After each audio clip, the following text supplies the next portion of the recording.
Here we go. Today is October 20th. This is Voice of Our Angels. And today we are speaking with Kelvin Chin. Kelvin is the founder and executive director of the Overcoming the Fear of Death Foundation and turningwithin.org. He has been helping people reduce and eliminate their fears about death and dying, and has been teaching meditation for many years. He is the author of two amazing books, Overcoming the Fear of Death and Marcus Aurelius' updated 21st Century Meditations on Living Life. He is a grief recovery specialist, teaches meditation all over the world, and life after life expert. Kelvin helps people understand their life challenges through their individual belief systems and helps them find their own solutions. His past life memories reach back many centuries, and he assesses those memories in his teachings and his coaching in the same way. All coaches draw on their own available experiences for perspective and effective analogies. Kelvin's rational business experience this lifetime is also similarly brought to the table to effectively explain these insights in an easily understandable and usable way.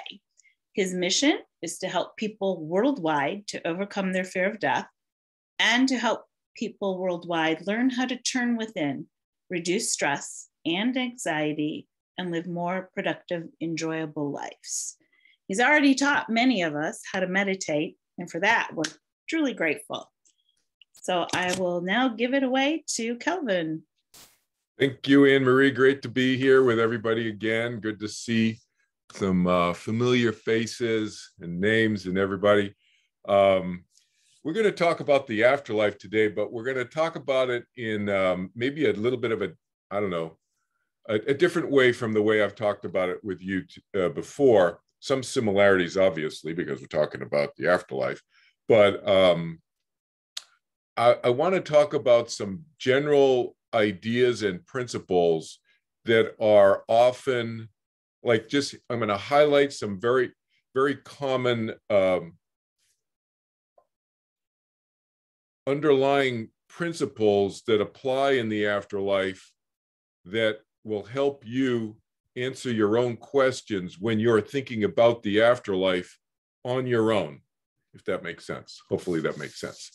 So, because those of you who've worked with me before, you know, I'm a teacher first. So what does that mean? I'm a teacher, meaning I want to teach principles to people and ideas to people that help the people who work with me think on their own and figure stuff out on their own as much as possible, as opposed to people who are where the other category that you have that's probably more common when you're talking about spirituality are people who are trying to convince you that their experiences and their beliefs about the spiritual world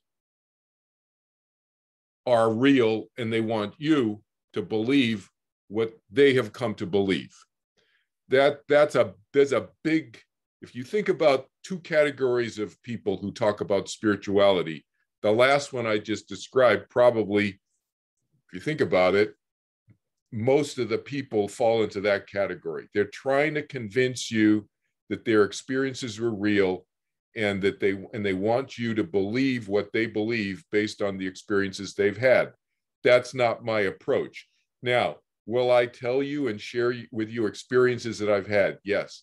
But my main thing is I want to teach people principles that I've gleaned not just from my experience with the afterlife, but with my experience with life.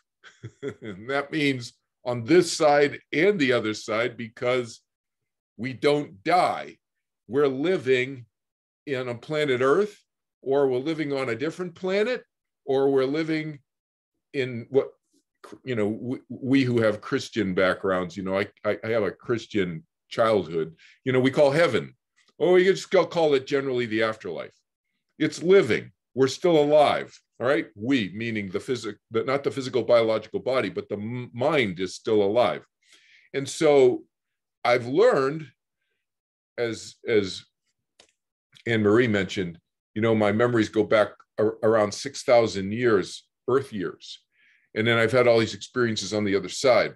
But these are all life experiences. Whether I've been in a physical biological body or not been in a physical biological body, I'm still alive and I'm learning and I'm getting perspectives on things. So I like to share with people these underlying principles and perspectives, because whether you've had experiences like I've had, it doesn't matter. If you can draw from these experiences certain principles and maybe apply them in your life, you will test those principles out and see if it works for you or not. And you should always test things out yourself, because that's what living life is about. On this side or the other side, we're all figuring things out. Nobody has everything figured out. And if you ever run in, so this is principle number one, I'll tell you, you run into a teacher or a spiritual leader who says, no, this is the way it is. This is the way it always is. That's a red flag, because there is no always it is. People have different interpretations of different experiences. Now, we can say some fundamental things about the other side, in the sense that we don't have a biological body. Okay, that's a pretty, I would say that I would agree with that universal principle. But outside of that, pretty much anything goes on the other side. You can have this experience or that experience. There's a huge range of experiences, and we can talk about these specifically if you have specific questions. And you can ask me in the Q&A about what about this, and what about that, and what about this, and what about that. And I'll give you my perspective and my experience about that. But some other fundamental principles. There's no punishment on the other side. So first of all, the first principle is we don't have a biological body. But our mind continues. And so when I use the word mind, those of you who've worked with me before, you can substitute the word soul, spirit, consciousness, awareness. They're all the same thing as far as I'm concerned. There's no difference. And so when you hear people start talking about, well, no, soul is different from this because soul is this and soul is that. I just think of the whole thing as our consciousness, our mind continues. We don't break up our mind into parts like a psychology class does. You can do that in a psychology class, but that's not how you experience life. And so, you can talk about the ego, you can talk about the intellect, you can talk about the emotions, and that's real good. It's functional in a psychology class, because then the psychology professor can test you on, well, what are the different parts of the mind? But when you walk through life, do you go, oh, that's my ego. Oh, now I'm using my emotions. Oh, now I'm using my intellect. No, you experience life through what we call our mind or our soul or consciousness. So yes, that does continue after we biologically die. Another fundamental principle, there's no punishment on the other side. Anytime you hear about people talking about punishment, this and punishment, you get punished and you're going to have to, you got karma about this, and you're building up bad karma and good karma and all of that. That there's no accounting system. There's no being, and there's no inherent cosmic energy form or system that's keeping track of all this stuff. You do. Now, if you hurt somebody and you die and you run into them on the other side and they're dead, might they remember that you hurt them? Yes. So are there consequences to our actions? Yes. So when I say there's no karma, I mean it in the Vedic sense.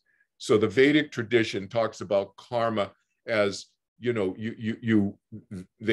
have this theory that they concocted about 10,000 years ago to try to help humankind move forward in a more responsible way. But it was a theory, and the theory was that you build up karma, you get good karma, you get bad karma. But then it turned into this theory turned into this negative thing that created suffering in people, because then you had people thought they had mountains of karma. You don't get mountains of karma. You have consequences to your actions, though, yes. Okay, but there's no punishment. There's no structural place of punishment on the other side. So if you have loved ones who tragically killed themselves by suicide, they're not in purgatory. They're not in some bad place that doesn't have a name. They're not, no. There's love and kindness by beings who understand that it's a horrific thing, and whatever the emotional trauma, that caused them to kill themselves is not something to be viewed in a negative punishment way. It's something to be seen in an empathetic way, in an empathetic, loving, kind way, that the person was in such distress that for whatever reason they were led to take their life. So if any of you have had that horrific situation in your lives by a loved one, just know that they're okay, that there's nothing, forget about this whole idea of punishment came about for thousands of years. It long predates Christianity. I know we live in a Christian country and so forth, and we don't know, many people don't study history, but it's at least 6,000 years old. At least 6,000 years old, long predates the Old Testament in the Bible. It's at least from Zoroastrianism, which is the oldest known recorded religion on planet Earth. And it's probably millions of years old from all these other unrecorded religions where people just want to control other people by using fear. And so that's another principle. We use that as a segue to the next general principle I want to tell you guys. You hear fear, you hear any medium, any psychic, or any angel, or any dead person coming and talking about using fear as a motivator. Red flag. Red flag. You walk the other way. Fear is not it's a motivator used by people who want to control you, but is it a motivator used by beings, whether they be human on this side or not in a biological body on the other side? It doesn't matter. Whatever being is using fear as a motivator, whether they're saying, oh, planet Earth, you really got to get going because you're going to blow up, you're going to implode, and climate change and this and that. Yeah, we got climate change problems. I'm not saying we don't have problems, but not using those things as fearful motivators to motivate us to change. Anything like that, even if it comes from a light being, it doesn't matter. So let me use that light being idea as another segue to another general principle. We're all light beings on the other side. The fact that a message comes from a light being, big deal. It's like a light being. When you die, you're going to be a light being, okay? You come back and you're giving messages to other people. You could say you're whoever you want to say you are. I'm not encouraging you to do this, but you don't know who the being is really unless there's something about their personality, perhaps, that you recognize. So that's how you can tell, oh, is it really my son coming back, or my dead husband, or my dead wife, or whatever, or my grandmother, or whatever, because there's personality traits that continue. But a light being is a light being. We're all light beings. It doesn't matter if you claim that you're an angel, not an angel. Angels are light beings, just like your dead loved ones are light beings, just like you and I are going to be light beings when we physically, biologically die. So everybody, all minds without a physical, biological body, are light beings. So when you read or you hear people talk about the light beings coming to talk with them and how amazing, how bright they were and all that, yeah, they're bright. We're all going to be bright. You're going to be amazingly bright as a light being. So, but the fact that you're incredibly bright as a light being doesn't necessarily mean you know what you're talking about. I'm just saying, it's like people on this side, they may say, wow, this guy is like huge. I mean, look at this, this woman, wow, they must work out. They're like so ripped and, like blah, blah, blah, blah. Yeah, okay. Yeah. That's their body. That's their body. What's their mind? Their mind may be as stupid, it may be as dumb as a rock. I mean, they got incredibly good workouts in the gym and they have really good diets and good genetics. That doesn't mean that they got great ideas or good advice. That's all I'm saying. So don't judge a book by its cover, just like you wouldn't do that. Just if you walked in a gym, you're not going to go, oh, you know what? I need some really good advice about spirituality. I'm going to go to Gold's Gym and find the person who's got the best body and ask them what it's like in the afterlife. No, don't judge a book by its cover. It's the same thing on the other side. Just because the brightness of the light being doesn't mean that they know what they're talking about. Remember Kelvin's Gold Gym? I just made that up, Anne-Marie. Just remember my Gold Gym analogy. You wouldn't go there for real estate advice and just ask somebody, or financial investment advice. Just go ask the person who has the best body in Gold's Gym. No. Why would you do that? So why do you do that on the other side when somebody comes to you who's a light being who's got this incredibly bright light being body? People do it all the time, right? You hear this all the time from people. Amazingly bright light, and they said this, and this to me. And I go, okay, yeah, fine. Does it make sense? Does it make sense? Always ask yourself, does it make sense? Is it appropriate for you? Does it seem to fit? Does it logically make sense? Because a lot of times I hear a lot of stuff from light beings on the other side that makes absolutely no sense. Or here's another one. Let's say it's an angel on the other side giving you advice about your sex life. Why would you talk to an angel who's never been in a physical, biological body before, never had sex, getting advice about your sex life from an angel? That makes no logical sense to me, but people do it, right? Well, this being comes to me and I give my advice, and they give advice about this, and I just pick sex. But you know what I mean? They may have maybe I use sex because maybe they've never been in a physical biological body, or maybe they were in a biological body and maybe it was 1,500 years ago.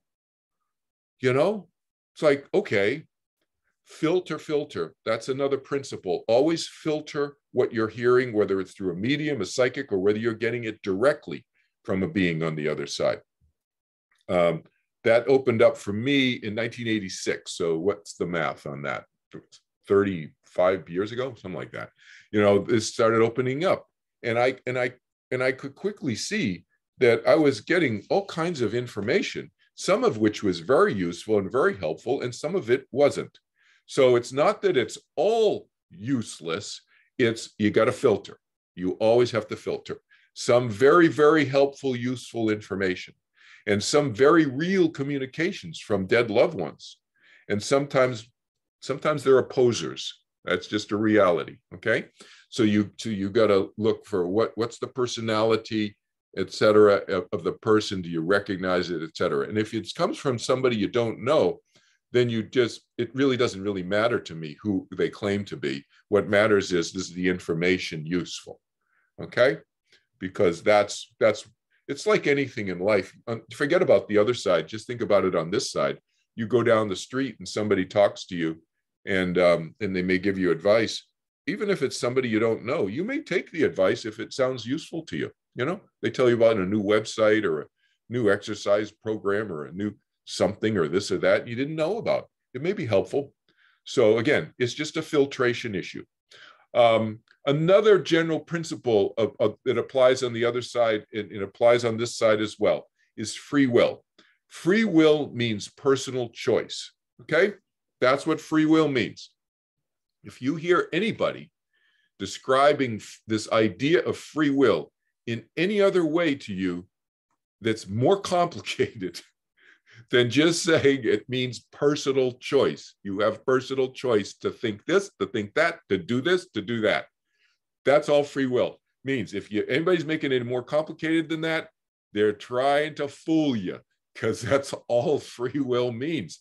But it means that we have free will and personal choice in the other side as well. That means you can choose to believe, to not to believe, to do this, to not do this. There is no absolutes anything. So that's another principle, but it goes along with this idea of free will, which is there are no absolutes. So when you hear people sometimes say, well, when you die, when you first die, you have to go to this level. And then you have to go to this level. Have to means absolute rule, right? When people talk about rules and they talk about levels and they talk about you must do this and you have to do that. That's what I'm just calling all of that. Those are absolutes. Absolute means there's no exception. Okay, that's what the word absolute means. There's always exceptions. That's what free will means. There's always exceptions. There's no levels unless you want to be in a place where there are levels. You can be in a place like that. And there are lots of people who like this idea of levels because it makes them feel like they're progressing. It maybe feels like they're more important than other people who are at a lower level. There's all kinds of personal reasons, personality reasons why some people like this idea of levels, but it doesn't structurally exist. That means it's made up. When you hear me use the phrase, it doesn't structurally exist, can it be made up? Yeah, just like on planet Earth. Anybody here ever been to school before? Like go to elementary school, even in high school or college, university? Probably all or most of you have been at some level of that. Maybe some of you dropped out in 3rd or 4th grade, but you still know what I'm talking about, right? There are levels in school, but it doesn't mean that structurally on planet Earth, everything is about levels. You have to go into this level system and get educated. You could drop out. That's free will, right? So yeah, you can go to the other side and go into, kind of I liken them to like ballrooms. So some people call them universes on the other side, but it's more like a big, huge ballroom where, yeah, people are in there, they're in levels, or a big hotel. In that hotel, it's all about levels. You graduate from this floor to that floor, and then you can go into this floor of the hotel. Yeah, you can choose to do that. I don't. I'm not into like that hierarchy kind of stuff, but a lot of people are. So, and a lot of angels are. So when you hear psychic mediums talking about that, they've been co-opted. They've bought into a belief system of some beings on the other side who believe in all this hierarchy stuff. And angels tend to be very hierarchical. Not all angels, but I'd say most of them are very hierarchical. So when you hear this whole idea of, well, you go into this level and then you go to this level, and once you become more self-aware, then you can go into this level.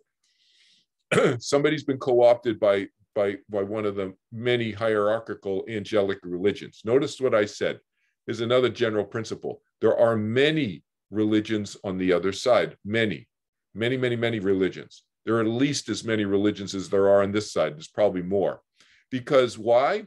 Because if you think about it, what do we have on this side that distracts us from all of that stuff? We have jobs. We got to make money. We got to go to a job. We have you have to give birth. that those of you who are mothers or who have given birth to children before, that's a job. That's a major functional job long before there were work jobs on planet Earth. I don't know when, 20,000, 50,000, 500,000, a million years ago. Okay, the job of raising a child. What does that do? It eats up a lot of our energy. Mental, emotional, and physical energy, right? And now maybe you're a mother and you work in a paying job. You got multiple jobs. In other words, that eats up a lot of energy. What's my point? On the other side, you don't have all of that. You don't have to go to work. You don't have to put a roof over your head. There's no need for money. So what do you have? You have all this leftover mental energy. For what? Religious stuff. That's my experience. A lot of leftover time to sit around and think about trying to convince people to believe what you believe. Now, that's what I call. I use a very broad definition of religion. So for some of you, you may just be thinking about religion in terms of God and this and that, and ethics and morality and so forth. But I'm using a much broader definition of, like, to me, sports is a religion, especially in America, but across the world, trying to convince other people that the Tampa Bay Bucks are going to be the Super Bowl champions, as opposed to the Buffalo Bills or the Kansas City Chiefs, or what, people are like religious about, not everybody, maybe not all of you, but a big swath of our American culture is what I would call religious about that. They have a belief and they want to convince other people of that belief. And some people, some of these people get violent about it, unfortunately, right? You hear stories about this. So I'm not saying that there's violence on the other side, but I'm saying that there's all this extra mental energy that's not being used by having to go to a job and raising a family and all this other stuff that we are you think about, now that my children are older and they're self-supporting and I don't have to have a regular job. I do this work that I love to do. I write books and I teach meditation and I help people with death and dying issues. And I talk to groups like you. I don't have to do this for money anymore. Those of you who are not yet at this stage, it's like incredibly freeing. So I could only imagine the beings on the other side who have that level of freedom to do whatever. They default to what they're used to. And what are they used to before they died and went to the other side? Is convincing people that the Tampa Bay Bucks are going to win the Super Bowl. So that mentality just continues. They don't have the Tampa Bay Bucks in it. Well, some of them do. Some of them are still probably trying to convince through psychics that the Tampa Bay Bucks are going to win the Super Bowl. But you get my point, right? All this extra time, And so there's a lot of this. When I use the word religion, there's a lot of this, very generalized. I'm using this generalized sense of belief systems, pushing belief systems on people on the other side, which is why I do what I do, which is try to help you filter and think about things and prepare you so that when you're on the other side, you can have as free an experience as you want to, because it's all up to what you want to do. Your free will. If somebody comes to the other side and says, no, you got to go here and you got to go there, and you go, no, I don't. You have free will. So don't believe, doesn't matter how powerful the light being appears and feels to you, you have free will. Do not mistake, here's another principle for you. Or those of you who are taking notes, write this one down. Do not mistake power for knowledge. Do not mistake power for wisdom. The fact that the being is incredibly bright and appears to you on the other side, because you can see beings if they want to show you themselves, they can show you a form. All right, they can take on a form. And the ones who take on a big form to impress you are the ones that you want to be cautious around, because any being who is trying to impress you, it's a slippery slope to then try to control your belief system about them or anything, right? So again, filter, right? You are as powerful as they are. You may not think you are, but you are. The power of choice makes each of us, it's the ultimate equalizer. It is really the ultimate equalizer. You think about James Bond. I use James Bond in my lectures sometimes. Everybody's probably seen a James Bond movie. And you know that in every James Bond movie, James Bond is going to get captured by the bad guy. He is. That's part of the formula of a James Bond movie, right? And James Bond's going to be captured. He's going to be tied up. And he's going to be tied up or strapped down either with metal with metal wrist things or ropes or anything, chains. He's going to be tied down so it's impossible. He's in an impossible situation, right? Always. And yet James Bond he exercises the ultimate equalizer, because he fools his captors somehow, and he somehow pisses them off. He confuses them, in other words, and he does the ultimate equalizer, which is he makes them choose the wrong thing, and he frees himself. Choice is the ultimate equalizer. So think of yourselves in that you're as equally powerful as James Bond, each of you, and pick a female James Bond for those of you who are into, looking for a version of James Bond. Wonder Woman. It's like, whatever. We are all equally powerful as any other being, no matter how energetically powerful they may appear to us, because we all have free will. We all have personal choice. We can all choose the opposite of what somebody is suggesting that we do.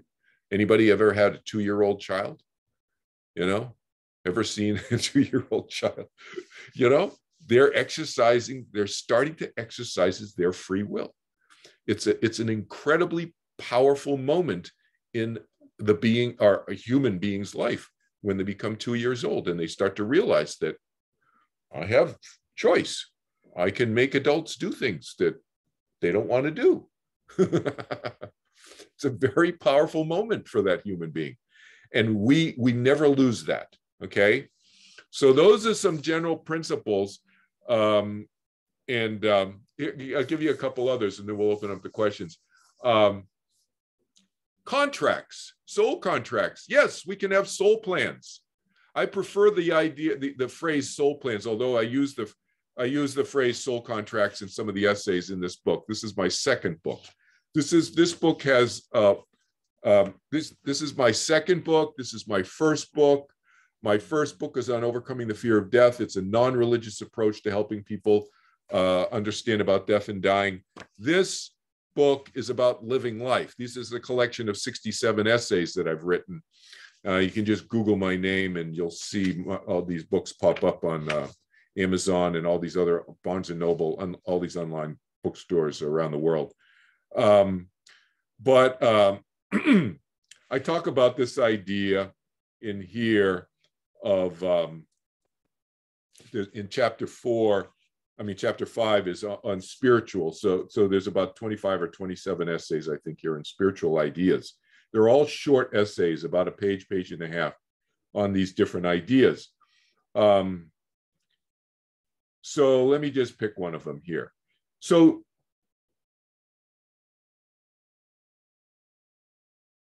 let's talk about this idea of destiny. I just started talking about soul contracts and soul plans, that idea. So people, that's where this idea of destiny, that there's destiny in our lives, that's where this idea came from. Because it's true, we can create soul plans on the other side. This is before we come in and before we're born. Our minds were conscious, and our personality and our minds are still operating. It doesn't stop operating whether you have a physical, biological body or not. So before you come in, can you create soul plans? Yeah. But so I went to law school also. So those of you who've been to law school, you understand that contracts can be changed. So when you hear people use the word soul contracts, a lot of lay people don't understand. They think a contract is written in stone. Wrong, wrong, wrong, wrong. Contracts can always be changed, okay? Now, that's why I like the idea of the wording of soul plan a little bit better now than soul contracts, although I use both because most people know both terms. But they're more like plans. Contracts are plans, but they're plans that are put down into writing and they're agreed upon by the parties to the contract. So you're supposed to abide by the terms of the contract, but they can be changed. And so soul contracts are more like plans. And they're plans that we agree upon on the other side before we're born, but they're more like plans in the sense that other people's choices can interfere with our plan. That, Dixie and Nancy and Olga and Anne Marie and Suzanne and I. Those are the ones I can see right now on my screen. That's why I'm picking you guys. So we've all agreed on the other side. Let's make believe we're all dead. Okay, we're all biologically dead. We're still alive because our minds still operate, but we're biologically dead. So let's say, okay, I'll just be conservative and say 50 years from now, 100 years from now, we're all on the other side. And we've been relaxing and vacationing on the other side, which is the way I view my experience of the afterlife. It's vacation. It's R&R, rest and relaxation, okay? And now we're kind of like, yeah, we're kind of bored over here. You know, we can go to the beach. We can do this. It's like always on vacation. And Olga's like, hey, let's go back and go on the other side and like, let's be a family together, okay? The 6 of us. Let's be a family. Okay, you be the mom and you be the dad. And then you're going to be come in as our kids, okay? So we're going to go. The 2 of us are going to choose to be parents, and you can be like the father. I could be the mother. You know, we can change genders too, okay? You could be. You guys could be like, oh, I'm going to be I'm going to be your brother. You know, whatever. You can change genders, okay?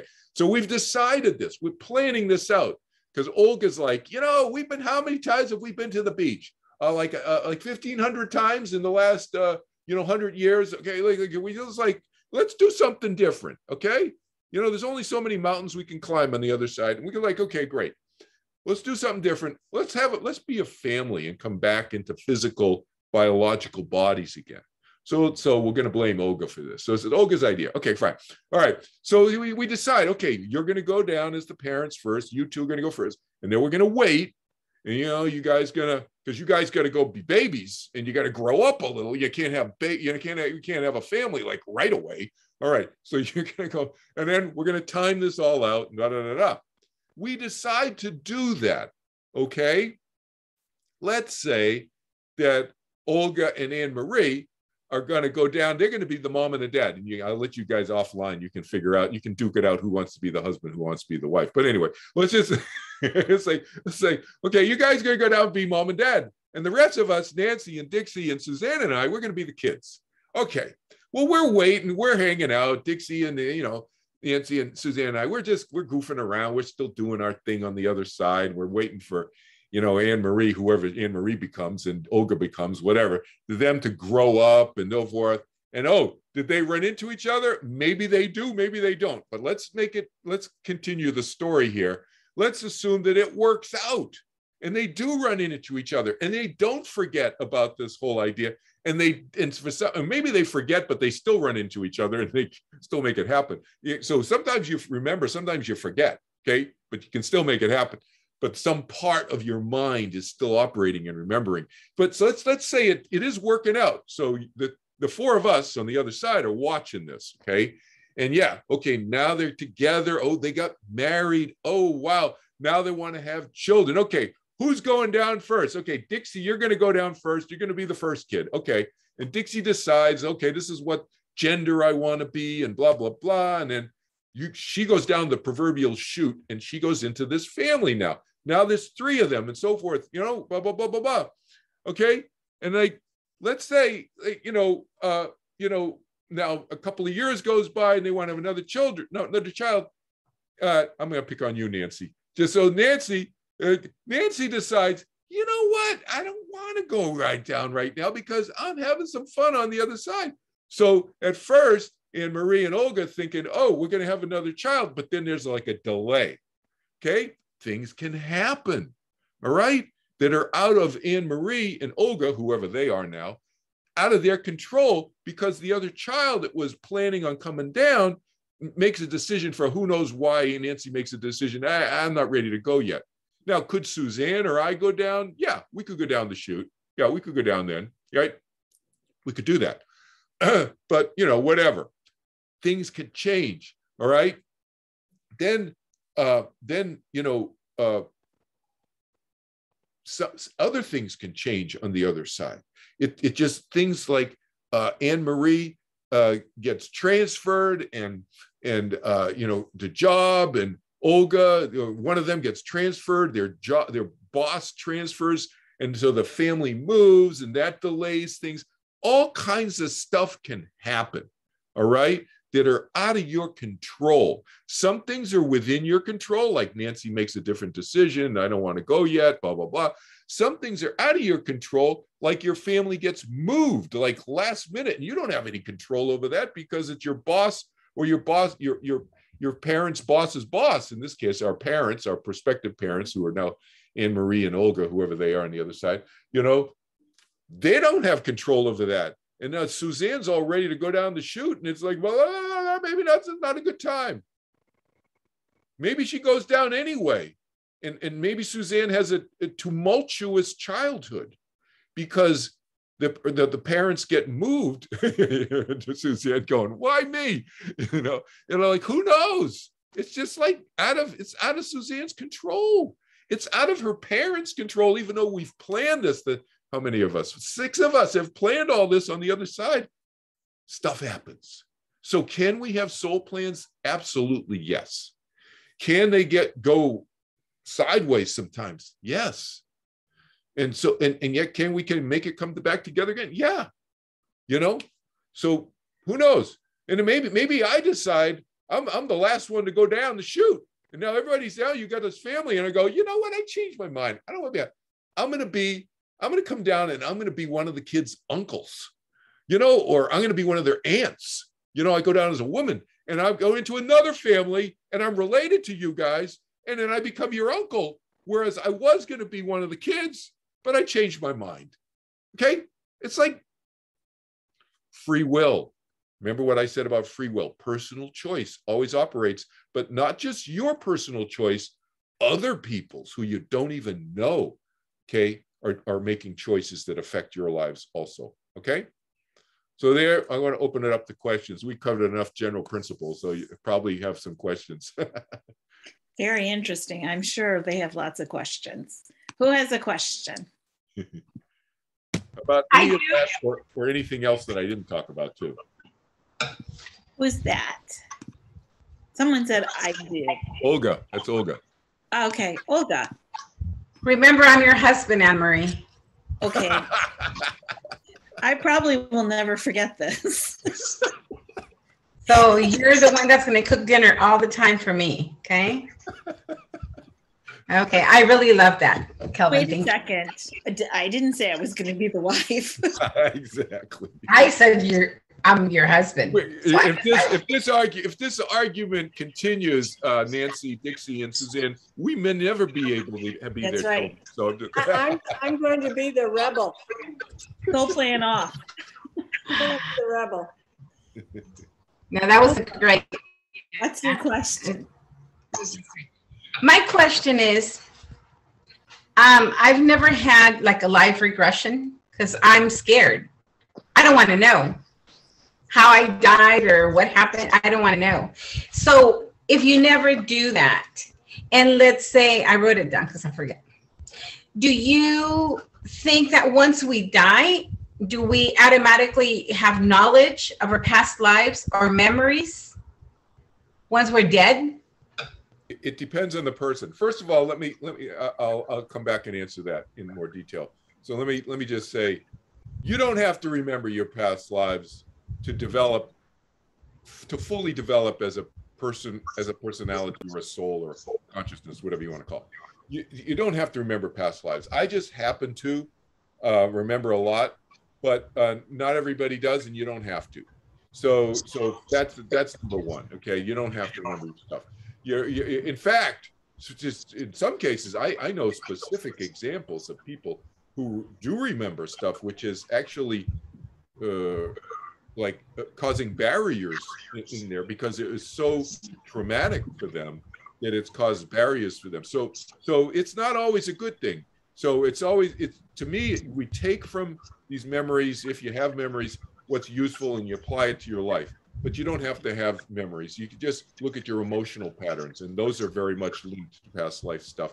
And the emotional patterns that you currently have right now are more current, obviously, and they speak to where you need to pay attention and to help you progress in your development.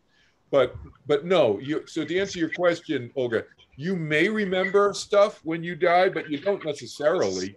But you can access people on the other side who may help you open up your memories. because there's more likely, you're going to more likely run into people, or I say people, beings on the other side, minds on the other side, who have accessed their memories than on this side. A little bit less fear, a little bit less barriers, fewer barriers, and so forth, will open up more memories on the other side. But not necessarily. It's not a one for one. It's not like, oh, I died and then all my memories open up. No, absolutely not. I know specific examples of some very, very highly self-aware and powerfully developed spiritual beings when they died, or people when they died on the other side, and they needed help opening up their memories. Okay, great. Thank you. Yeah. I have a question. Yes. I picture, from what I'm understanding, a being like these little balls of light all over what we would call heaven. And we want to be at the beach. So actually, we're the only ones that can see that because we manifest that. You manifest it, but you can go to the beach with all of your friends who will see the beach too. Okay. Yeah. It's like if you and I ran into each other on the other side, Lorraine, and we said, hey, let's go to the beach. And I said, okay, we'll go to the beach. And yeah, our minds are already creating that. It's like a joint creation almost. You know what I mean? But since there's no talking, are we just that little ball of light that... No, we're talking, we're communicating. It's just like we're talking and communicating, just like right now, you can see on Zoom, Kelvin Chin's lips are moving. And you can hear through your speaker right now what you think is Kelvin Chin's voice, right? I can see you. Yeah. Yeah, but how do you know? How do you know, really? It's just a visual, and it's just an audio. It's all electronic, is my point, you see? Okay? How do you know that I really exist? You're just trusting that your MacBook, in my case, I have a MacBook, or whatever kind of computer you have that you're looking at, is transmitting this message, right? You're trusting that. That's your belief. That's our belief system. We have a joint belief system that this is creating that. Well, it's the same thing on the other side, where we can still communicate with each other. We're just, it's energetic. In that sense, it's electronic. You see, because this is all electricity that's going on right here. The fact that we got this physical thing, we have electric, we have Wi-Fi, that's all electric, that's all energetic, right? And it's transmitting a visual to you, which is energetic, right? And you see it on your screen, it's energetic. This is all light and dark and shading and da-da-da-da, and you can see this kind of purple. You even have color, it's not just black and white, right? But it's energetic. Same thing on the other side, Lorraine. When we're communicating with each other, it's all energetic, right? We just, now you can show yourself to me on the other side. Like you could show but it'd be an energetic picture of yourself, just like it's energetic now. I could see you just like you are now because it's energetic. I'm not seeing you. Your physical biological body is not in my living room right now. I guarantee you, right? Yeah. It's energetic. I'm seeing an energy form of that. It's the same thing on the other side, except we're all energy. Everybody is. Okay. Okay. Does that make sense? So yes, you could see a ball of light, but that ball of light could also show me, Lorraine, the way you look right now.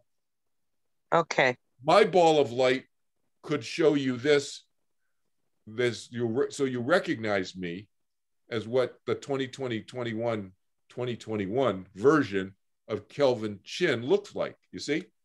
Thank you. That was bugging the heck out of me. Yeah. Does that make sense? Yeah, it does. Yeah. See, it's all very, if you think about this, it all makes sense, really. It's not as mystical as people make it sound if you really understand what you're talking about. You see, it's just energy. That's all it is in a different form. All right. Thank you. Good question. You're welcome. Toya, you said you have a question. Would you like to ask Kelvin? Yes. So I'm just trying to be clear. when you have so many past lives, Hmm. when we leave here, does that mean that we do not reconnect with our loved ones? Does that mean that once we die, that, because to be honest, that's actually what my son was murdered. And So sorry. thank you. And all I have to hold on to is reconnecting with him when it's my time. Yeah. So is that thinking that I have wrong to think that? And I'm a registered nurse, and I've seen many people transition, and it's almost like some of them have, you would see they in this daze, and I would hear some of them ask for certain people, or they'll reach their arms out. And before, because my son is actually why I'm on this journey, but before I didn't understand it, and now that I'm trying to understand, I always thought, well, now I'm thinking that someone came that they knew to grab them, or whatever the wording is for it. So is that not true? So I'm not sure what you meant by the last part. Do you want to explain that, or do you want me to answer the first part first? No, I guess what I'm saying is that with us, a couple of things that I heard you say, and I just want to be clear, is that I have so many different past lives, and when I get ready to go, how do I connect with my loved one? And then if we're just this ball of energy, does that mean I'm not gonna see? And I've had other people that passed, but my son is like the driving force for me. Like, okay, when I leave here, I want to I want to see him again and be a family again. Yes. So let me answer that part first. So you're going to see your son when you physically, biologically die. We see our loved ones, our friends, and our loved ones when we biologically die. Past lives is completely separate issue from what we're talking about. So don't mix the two. Completely different. So when we biologically die, we are greeted. That's why when you're a nurse, and that's why you'll see, like you said, people when they're nearing death, they're saying, "Well, I'm talking to my dead, my wife, my dead grandmother, come and visit me." Or some people even see their dead pets will visit them in their hospital room or their house, wherever they're dying, whatever, and they'll see them, they'll be with them, because that's what happens is that our dead loved ones, they can sense that we are biologically dying, and they come to welcome us, to greet us. And you'll hear, I've helped many people die, and very often you'll see, and you've probably seen this, you're probably referring to this, Toya, where they'll talk about, there he is, Uncle Jim, he's right here. And everybody else in the room is going, well, I don't see Uncle Jim. I see a wall, and I see a television hanging on the wall. And Uncle Jim, he's right here, and he's talking to us right now. And everybody goes, no, Uncle Jim is there because Uncle Jim is on the other side, and Uncle Jim sensed, they can feel, they know that, whoever it is in the hospital room or wherever is dying, and they go to comfort them. And they see them in their dreams. Sometimes you'll hear patients, they'll wake up and they say, I just had a dream about my dad, and they told me this, and they told me not to worry, and they're going to be there for me. Yeah, that's because in your dreams, we're much more open. Yeah. Receptive in our dreams. Thank you. Very normal. Very normal. That's very normal. And so you will see your son for sure. And now, the past life stuff comes in. It's no longer past life anymore. Past life is just memories. It's like what you did. Like, it's past life is just the same as, Toya, you remember, like, do you remember when you what you did when you were in high school? That's a past life for you, in a sense. It's not your current life. It's your high school life. and you can view that as a past life in this lifetime. I'm not saying you didn't. I'm saying you can even say you had a different body in a sense, because you're a nurse. You know that they say our cells regenerate completely every I don't know, what is it, 6 years or 9 years, something like that, whatever it is. It depends on which organ you're talking about, But the point is that you do have a different body. You have different cells that you did when you were 14 or 15 or 13 years old. And it's a memory. So in that sense, the past lives are just like that. They're just memories of another time. But it doesn't interfere with what you're talking about in terms of seeing him in your what will be. It's your future now, but when you eventually biologically die, that will be your present, right? At that moment, right? That will be your present, and your present then will be your present with him on the other side, right? Thank you. There you go. Did I answer all the questions? I just want to make sure I didn't miss anything. Yes, I appreciate you so much for clarifying that for me. Yeah, good. Then Toya, just to go forward, you're hanging out on the other side with your son, and you guys are having fun, and you're catching up on this and that, and you're going to recognize him because, like I was just saying to Lorraine, he's an energy body, but he can change his look so that if you need to see him, he will look like you remember how he looks. But if you're his mother, you probably won't even need that because you're going to feel his energy and you're going to recognize him, you see. But beings can do that. They can change the look to remind you, oh, this is what I look like, kind of thing. But you probably won't even need that. But then going forward even further, let's make believe now we're taking the story even further.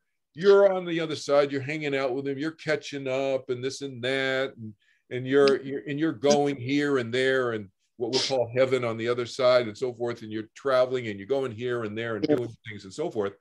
Then you guys might decide to come back again, just like the story I was making up with and everybody. You could come back in a future life, as a family, and you could come. He could be your son again, or you could have a different arrangement in terms of your relationship and whatever.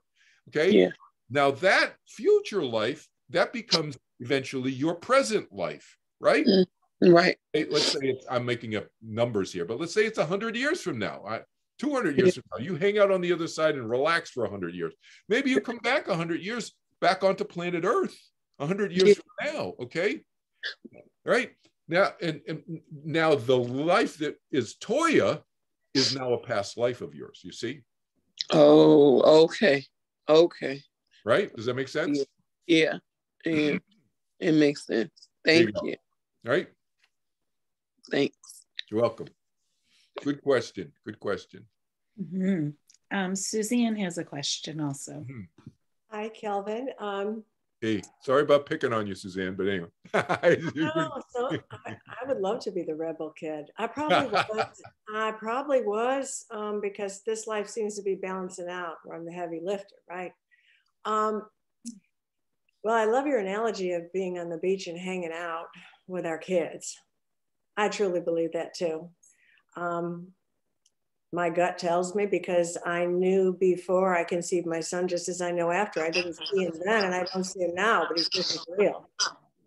My question was about soul plans and soul families. And from what I've learned, and I wanted your opinion on this, you talked about how groups come through, and they seem to always, which is very cool. I did have a regression. So I saw some current family members and, in a past life. And it was very comforting. It wasn't scary at all. It was a completely different time. But as we make the plans to come back into, let's call it Earth School, you talked about how everybody was like, okay, I'm going to be this, I'm going to be that. And, I'll be the parent. And yeah, I know we switch roles. You did not mention the purpose of that.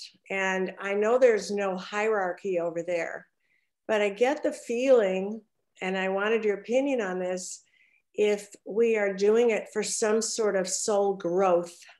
Otherwise, why would we sign up for this? And I wanted you to directly tie that to losing a child, which probably is the hardest thing anybody could go through. Thanks. Yeah. So I talk about that in here. There's an essay in here in the title of the essay in this book here. It's called Destiny and Losing a Child. So I hit it straight on here on page 223 if you have this book. Destiny and Losing a Child. But in the essay before it is, the separate essay before it is Everything Happens for a Reason, question mark. You know, was it meant, another one is, was it meant to be, quote unquote, you know, question mark. So I talk about that. So here's the thing. We can choose. So it's all choice, right? As we've said, everything is choice. Some people will choose to come in a group. Some people will not choose to come in a group. Some people are just one-offs. I'm just going down. I'll see you guys later. Boom, you know, random, okay? A lot of people are like that. And the ones who do choose to come in as a group can choose all kinds of reasons. So again, it's wide open choice. So I've had, for example, I'll just give myself an example, some soul planners I've had where I've come in to be as part of a big group of, I don't know, 30, 40 in the group, 30, 40 people in the group. And everybody had kind of different roles to come in to kind of help, you know, with the spiritual growth of like, you know, tens and hundreds of thousands of people, that kind of thing. I've had other situations where it's like, come in just because I want to be with these two beings in particular who are my children, who've been my children before and who've been my sister before and so forth. And so we've had different relationships. Okay. And so, and the purpose is simply to be a family again. There's nothing like more,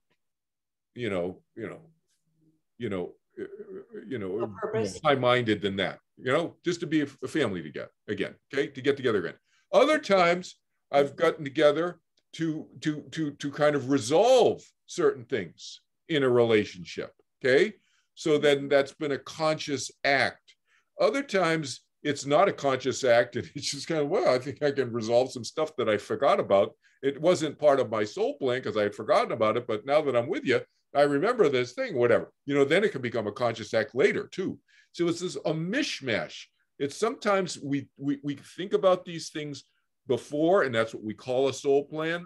Other times it can happen at any stage along the way. And then other times people don't come in with a plan at all, and they don't really have a purpose really, other than they want the soft serve ice cream and they want to feel what it's like. I was just going to say they want their morning trip to Starbucks and get their yeah. I want that to be my next life. Yeah. Well, I mean, seriously, Suzanne, if you think about it, if you think, you look around planet Earth, just your area of planet Earth, and you just think about all the people you've ever run into in any job you've had, or just any trip to the supermarket that you've ever done, and not talk to people. I'm not saying you're going to even know the people, but just go into the supermarket, you go into Target, you go into Costco, you go into wherever, and you look around. How many people are strategic? How many people are strategic thinkers? They plan ahead. I'd say that it's a very small percentage of 8 billion people on planet Earth. Most people are opportunistic and they just bounce around. And look, I mean, I love my high school classmates. And I just was back east, and I grew up in Boston, so in Norwood, Massachusetts. I spoke about forgiveness, which is another one of the essays in my book here. I spoke about forgiveness and love in an essay out of my book at the library. And there were like, about 60 people, and probably about, 15 or 20 of them were my high school classmates. And why were they? Because most of them are just, they just have opportunistically gone from one job from high school to their next job and next job. And now we're 70 years old and they're still living in the same town. Now, I love them as beings, as friends. You know, I'm not judging, but most people are like that. They're not opportunistic. Okay, I mean, they are opportunistic. They're not planners. They're not planners. They are opportunistic, meaning whatever opportunity comes along, that's what they go with. And then another opportunity comes along, and you go with that. And you're not planning things out. Most people, most human beings are like that. Even college-educated ones. I'm not saying you got to be college-educated and all of a sudden you become a planner. No, a lot of people are going to college because they don't know what else to do. True. Right? That's why I went to graduate school. I'll be honest. I didn't know what else to do after graduate. I was like, I'll go to graduate school. It was like a holding pattern for me, and I hated it. But we all have that opportunistic streak in us where we're not planning. And not everybody's going, I'm planning everything out for the next thing of my life, every single moment of your life. No, but that mentality is required to even create a soul plan. True. If you don't have that in your personality makeup, you're not going to be planning stuff out on the other side. You're just going to be coming down the chute, going into some random family. I just don't want to do this over again. So I want to be a planner. Yeah, that's why I talk about it. To plant seeds. One time only. that I'm going to remember, right? Yeah, whatever. I mean, who knows? It's your choice. How many times you come back and in what form and all that, that's free will. That's your choice. Nobody is telling you to, so I'm saying this to Toya. Nobody is saying that you got to come back. No. Right? Nobody's saying that. You decide, do you want to come back? But after you've been on the other side on vacation for 1,500 Earth years, you might want to come, have a little bit of a, it's like, I think I'm going to go back into a biological body again. Only for the manicures in the Starbucks, Kelvin. Exactly. I haven't had a manicure in like 1,500 years. I want a manicure and I'm going to get a mani-pedi. I'm going to get a pedicure on top of it. 1,500 years with no no nail growth. It's like whatever. There's my manicure. There you go. Thank you. You're welcome. I think Gloria, you have a question. You have a question for Kelvin. You got to unmute, Gloria. You're muted. Yeah, I've asked her to unmute. Okay. Can you push yeah, there you go. There we go. Okay, my son is going to be gone 13 years soon. Oh. And with free will, and I mean, when I die, and it's kind of the same question that Toya kind of asked, but what if he chose to be reborn before I get there because of free will? If he chose that, yeah. So I would not see him then. That's correct. That's his choice. That's his choice. So, you gotta, communicate with him now. I mean, say, stay there, you wait for me. Yeah. Yes. I mean, and the likelihood, is he would wait for you. But you're asking me a theoretical question, and yeah, in theory, if he chose to come back, you wouldn't see him right away unless you chose to come right back. Okay. Which you could do. Yeah.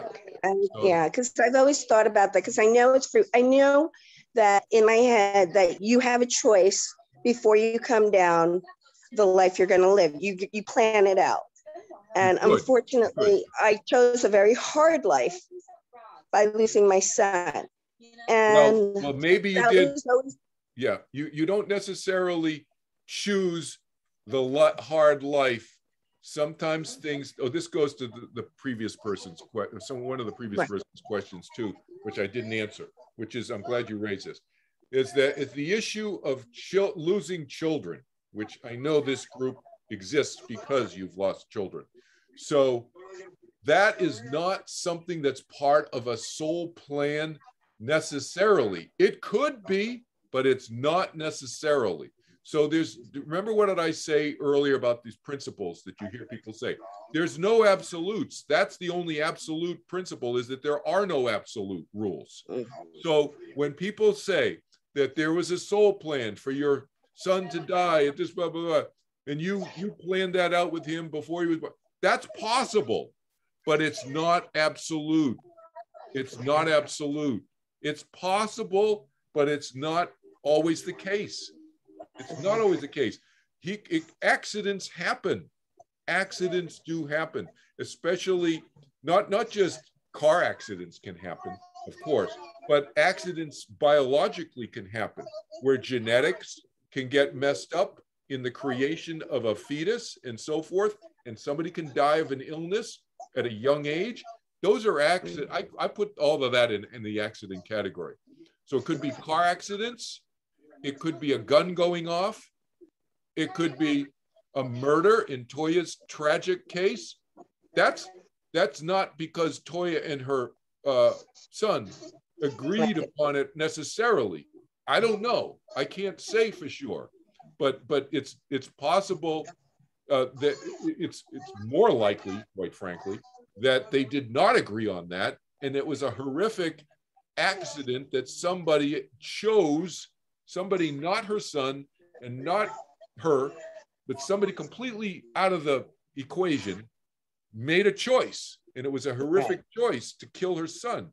All right, we don't have control over other people's choices. Okay. Does that help? It helps, but it's still, because that's like Toya said, that's what I look forward to, You look forward to seeing him. So, the likelihood, I mean, why would he choose to come back? To avoid you? I mean,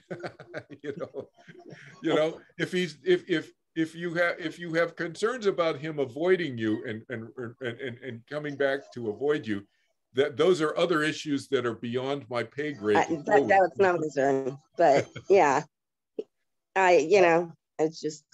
it was a thought that I've always had in my head. Yeah, but he's not going to do that. If you guys were close, he's not going to do that. He's going to wait for you. He's going to hang out on the other side, because nothing is going to make him come back in another life. No, there's no force. There's no being. There's no nothing that makes you reincarnate into another life. So hopefully he's going to say, "Mom, I'm waiting for you," and then he'll move on. Okay.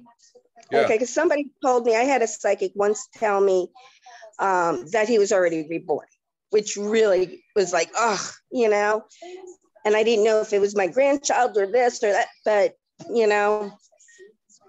so you gotta take all that psychic stuff with a grain of salt. That's my advice.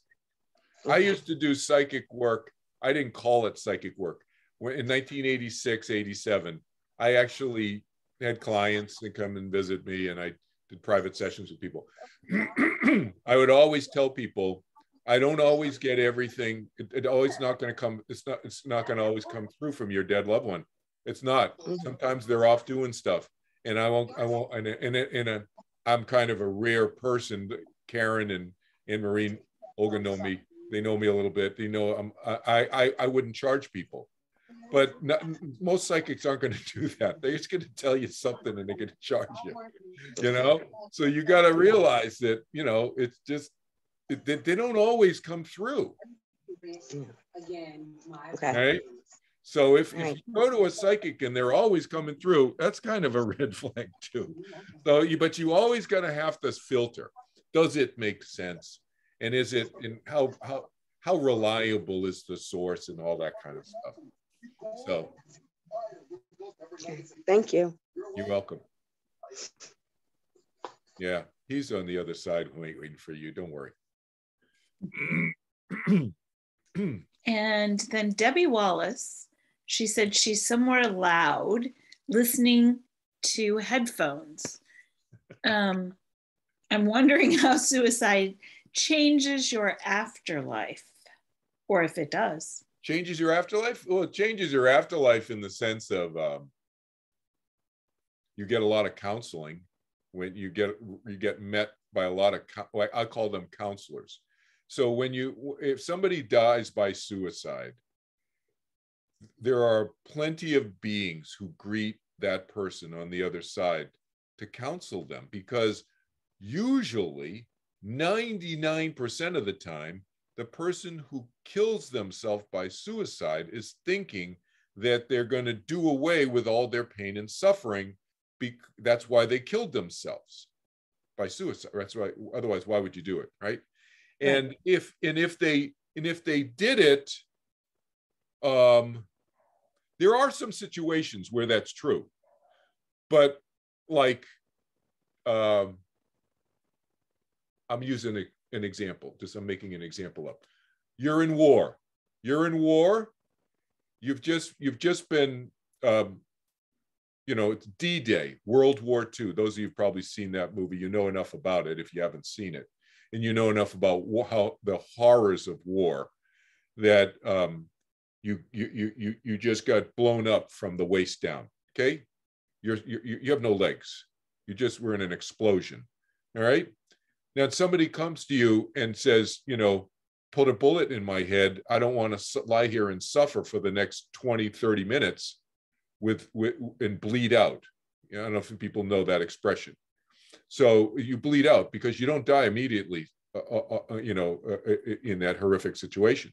So then you put a gun to your head and you kill yourself by suicide, okay? Did you just end your suffering more quickly? Yes, okay? But most of the people who kill themselves by suicide are not those extreme situations, okay?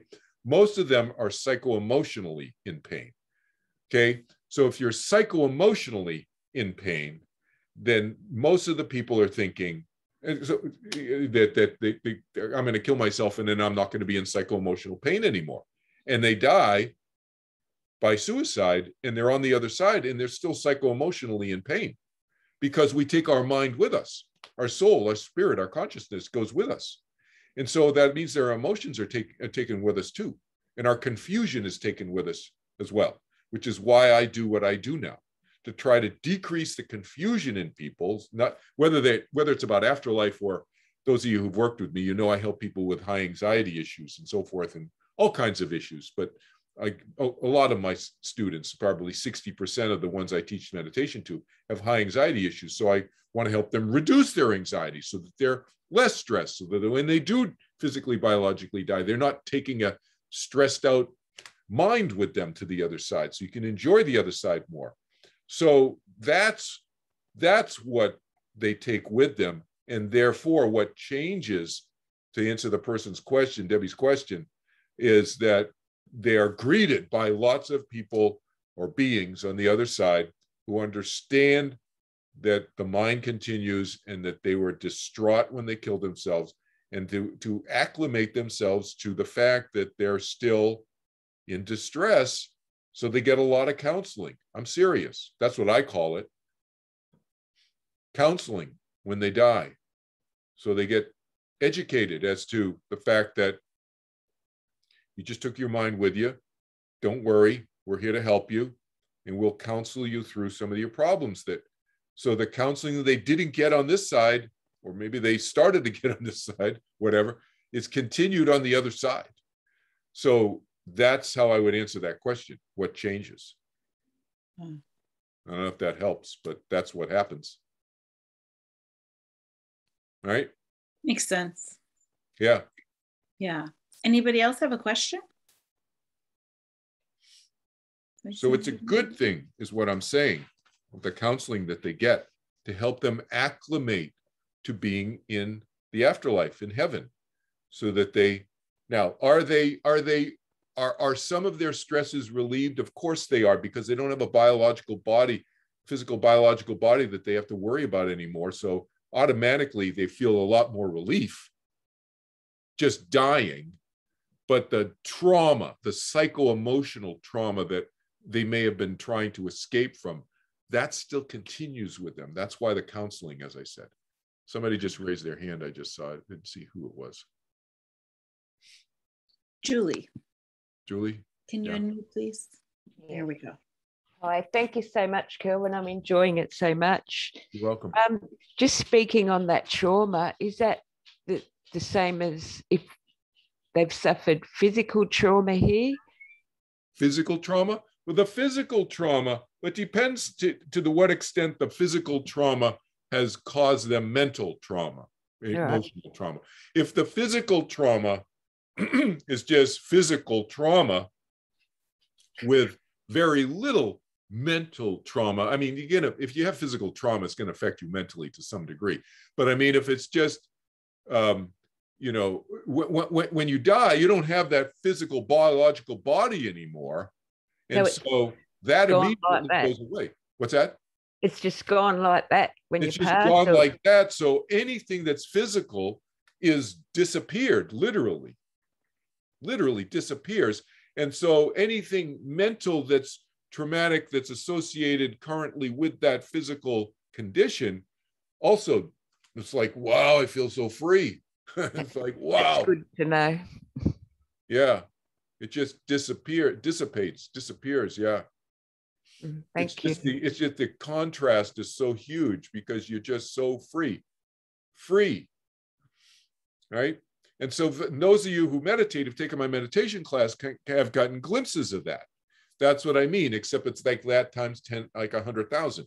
You get glimpses of that through the meditation technique I teach, because it's the mind and the body are not the same. They influence each other. And that's what we're talking about, Julie. Yeah, there's an influence, but they're not the same.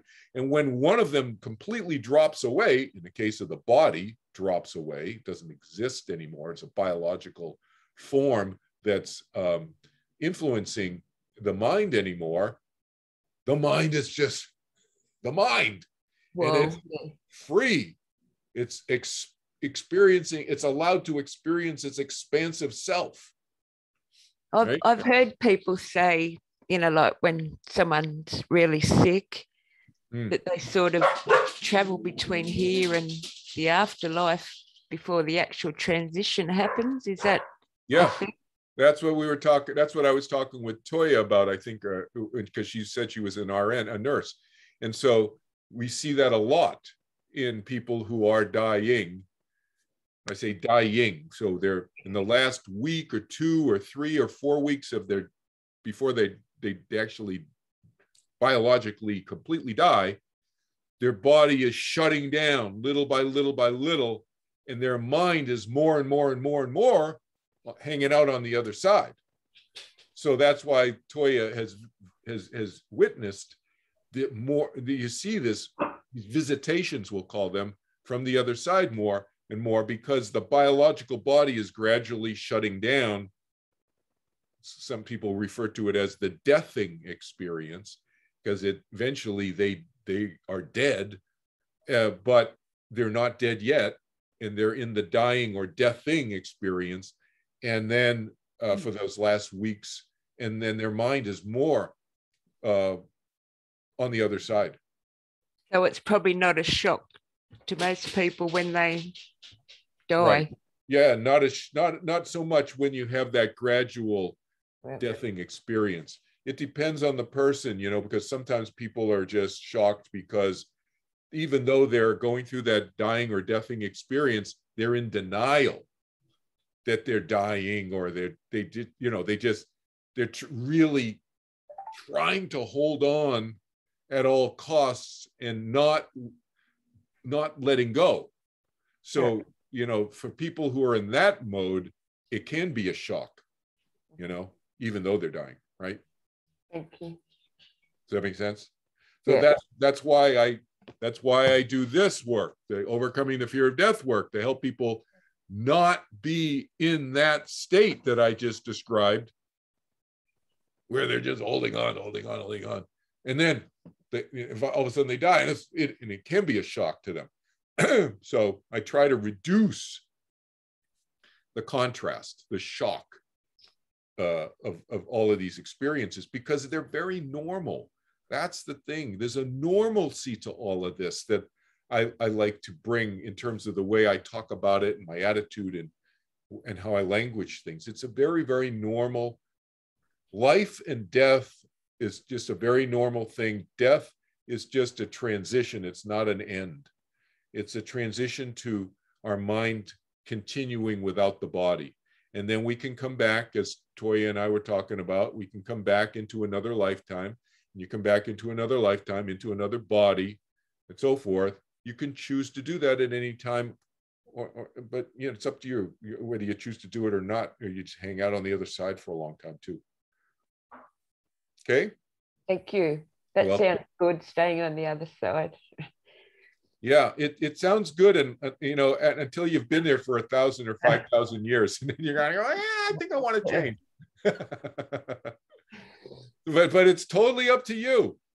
All of these decisions are up to you. That's why I'm serious when I said free will is the ultimate equalizer. Our personal choice.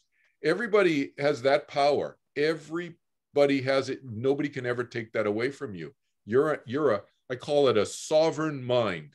Each of us are sovereign entities, sovereign minds, meaning we are independent. Sovereign means independent. It's like a sovereign country. A country is a country because it's sovereign, it's independent. It's different laws from other countries. Each of us is sovereign. We're a unit where each of us is independent from all of us, all the other quadrillions and who knows how many zillions of minds in the universe. And that power that we each have can never be taken away from us, the ability to make choices. Each mind has that ability. It's a very fundamental right, you could say, in the eternal democracy of the universe, you could call it, Fundamental right, free will, personal choice. Remember that. Anything else? Do you have time to answer a few more? Sure, go ahead. Barbara. Yes. Hi, Kelvin. How are you? Hey. Hi. I don't know if this is silly or not, but on the other side, we can, if we want to see ourselves with a body, we can create that light body, light version of what we were. Okay. We were joking, not really joking, talking about Starbucks and whatever. Now, say I know we don't need to eat or sleep, but what if we decided, I would really like that cup of coffee, or can we manifest ourselves at a Starbucks? Yeah. Yes, you can do that, but it's kind of like you don't have salivary glands and your biological body. So could you sort of kind of drink the Starbucks coffee and so forth on the other side? Yes. The short answer is yes. But is it going to be the same experience as if you had a tongue and a salivary glands and the mouth and the whole thing? No, it's not going to be the same. No, right. Right. Okay. So some people really miss that. I'm not joking. Some people really miss that. I have a client in New York, and she really loves ice cream. A lot of people really have ice cream, but she really loves soft serve ice cream. So I say, Tanya, because she keeps asking me, like, why would I come back? I said, you might come back for the soft serve ice cream. And as soon as I say that, she goes, she melts. It's like, oh my God, you're right. I could go buy soft serve ice cream. I could never. It's like, yeah. Yes. It's like my daughter. She loved her manicures, absolutely loved. And I'm saying to myself, well, you don't have a body, but what if she wanted to go and have a manicure on the other side? Can she envision that she still has a hand? Yes. Okay. The short answer is yes, and yes. But will it be the same? No. No. Okay. Gotcha. So, gotcha. Thank you. Welcome. Okay. Good question. I think Toya had a question. Can she ask it? Yes. Toya said she has another question. Okay, go ahead. Toya, can you unmute, please? Sorry. There you are. Sorry. I'm often told that because, I'm still having issues with him transitioning, that I'm keeping him from resting. That because I cry or because I'm sad, that keeping him. Oh, okay. Whoever told you that does not know what they're talking about, and you don't go to them for advice anymore. I don't know who it was. I get it a lot, and then I start feeling guilty. Then I try to keep it in so that no. They don't know what they're talking about. No. Ignore. No. You have feelings, you have emotions, you need to express them and you need to let them out. Although just holding that in is just hurting you. So it doesn't ill affect your son on the other side and so forth and so on. No. Okay. No, you're not holding him back from anything. No. Forget about all that. It's like a bunch of bullshit. It's incorrect, and it's quite frankly hurtful to you. It's not healthy. Okay, it's wrong. Okay. Thank you. You're welcome. And then Debbie has one more question. Mm-hmm. She's wondering what you think about life reviews. Oh, life reviews, they can happen. So a life review, so if those of you who don't know what a life review is, a life review is when you're on the other side and you can kind of look, like it says, you can review your life. And it's like flipping through your smartphone really fast, your photo album. And you're like 1,500 pictures on it, flipping through like, except you don't need a smartphone. You just use your mind to do it on the other side. So, and so can you do it? Yeah. Does everybody have to have a life review? No, there's no absolutes. Remember I said there's no absolute rules about anything. Can you? Yes, you may have a life review if you want to. It's a choice.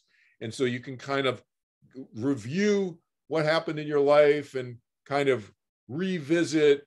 It's like looking through a bunch of videos or, a photo album, except with videos, like video clips. It's like looking through a YouTube, channel except of your life and just kind of glancing through and looking at it and so forth. So, it might remind you of certain things and might cause you to pause and reflect and so forth and so on. So that's what a life review is. And can it happen? Yes. Must it happen all the time with everybody? No. Nothing must happen with everybody. Nothing is absolutely the same for everybody. Okay? It's a choice. It's the choice. Makes sense. Yeah. Any other questions before we close? Mm-hmm. Are we all good? Sharon's hand is up. Oh, Sharon. Yes, Sharon. You gotta unmute yourself. Okay. Sharon, can you unmute? I've asked you to unmute. Yeah, she's looking for it. Here we go. Okay, there we go. Hi, Kelvin. Hey, Sharon. I too lost my son to murder 16 years ago. Oh. And Toya asked a lot of the questions I had wanted to ask, but there's one that has been really, really bothering me for many, many years now. When somebody is shot and just left out in the wilderness, do they lay there and suffer, or do they go right away?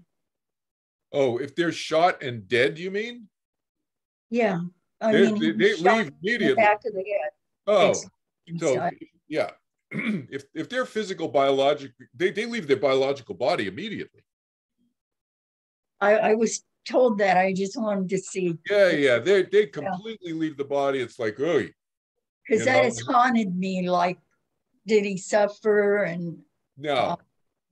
I mean, he left his body immediately, and the other thing is when those kind of horrific things happen.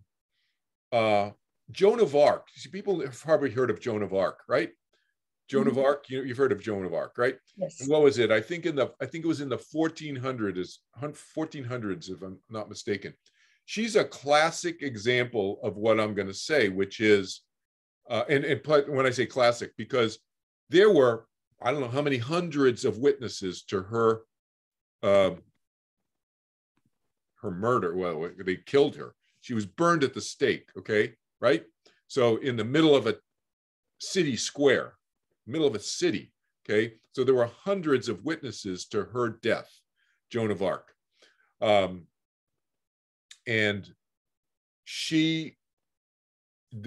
people witnessed the fact that she left her body.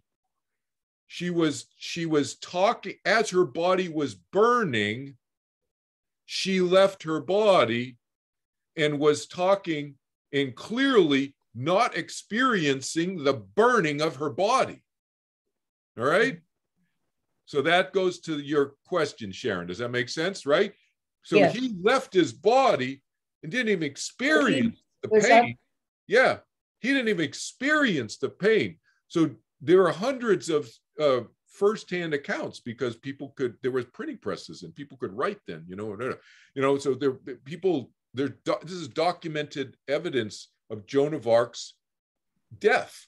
When she was burning, they could see visually, hundreds of people were there, could see her body burning, and she's talking to an angel while she's burning.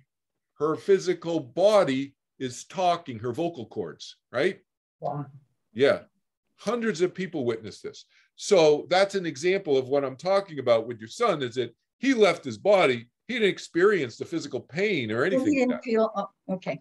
Yeah. He was boom. The mind just goes, right? Because I have nightmares about that a lot. Because he was left, the person that killed him had left him for the animals to finish what he had started. And I just, Yeah, no, he leaves his body immediately. Because there's no. They have jobs. Do they have jobs in the afterlife? Jobs in the afterlife. It's an interesting question. I get that sometimes. That's a good question, actually. The short answer is you can have a job on the other side if you want to. Yeah. Like what I mean by a job is like meeting and greeting, or yes. Yes. Or yes. helping other people. Yes, helping other people. Like I mentioned, there are come over on the other side. Some people have that as a job. I mean, they're not getting paid for it, and it's not something they have to do. It's something they want to do. And so there are people who meet and greet people who just recently die. There are look, I go to classes on the other side. There are classes. There's teachers.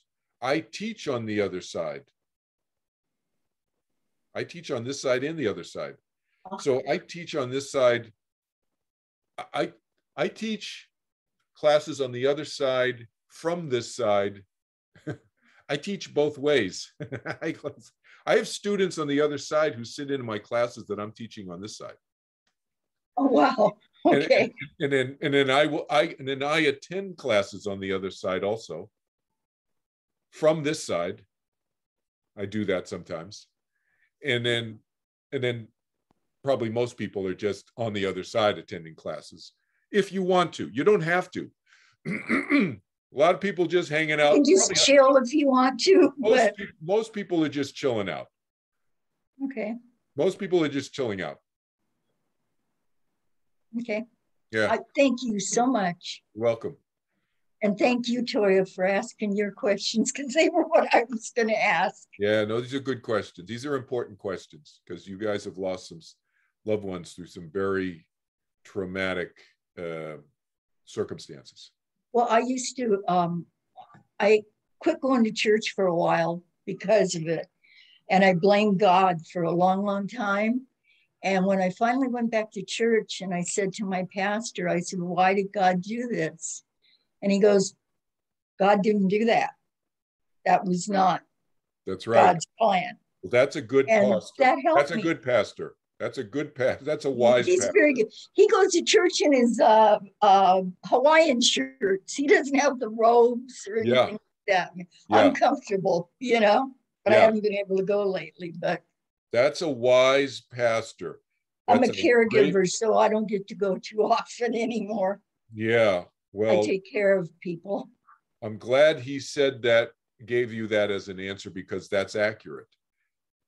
And I felt that way when he said it. It like just lifted something, like a big dark cloud off of me. Yeah. I tell people, look, if there is a God, do you think God wants to be a slave owner and control everybody? Because that's what a slave owner does, is controls the life of everybody who's they enslave. Well, he gave us free will, I think, right? Exactly. So if there's free will, then there's free will. There's no exception to the free will. That includes God, everybody. God or gods, however you want to look at, plural or singular, doesn't matter what your belief system is. There's like, everybody has free will. Thank you. You're welcome. It's a great point. Anything else? Anybody else? Do I see any hands? Olga, do you see the hand? No, I think we're good. Good. Well, you guys know how to reach me. You can always reach out to me. I give a free session to people worldwide. Just go to my website, kelvinchin.org, and send me an email on the contact page. My books are these two books are on kelvinhenrychin.com is my book website. It's my name with my middle name in it, and it's .com. The other ones are .orgs because they're my nonprofits. kelvinhenrychin.com is my book website. You can go read parts of the books there on the Amazon website, which is there's a direct link to it and so forth. This book has an audiobook, ebook, and a print book, obviously the print book. And this one has a print book and an ebook. I do the audiobook of this one. I narrate that. And I got 2 more books in the works. So. Oh, wow. Very good. Yeah. I will put all of that in the group also, so they will have all the links. Yeah, good. You can see. Great, good. As always, it was a pleasure. Well, we're going to be having our... Go ahead, Olga. We're freezing. Okay. We're going to be having our annual Secret Santa gift exchange. So maybe some of the participants can, buy your book to give it to, to their person. That would be great. That's a great idea. Yeah, buy one of my books and as the giveaway to a person. Yes. Giveaway. That's a great idea. I will remind them of that. It's a great idea. Thank you for all you do. You're welcome. You're very welcome. Thank you. You're welcome. It was a pleasure. Thank you. Good to see everybody. Thank you. Good night, everybody. Thank you for coming. Thank you, Kelvin. Thank you, Toya. Welcome. Bye. See you. Bye-bye.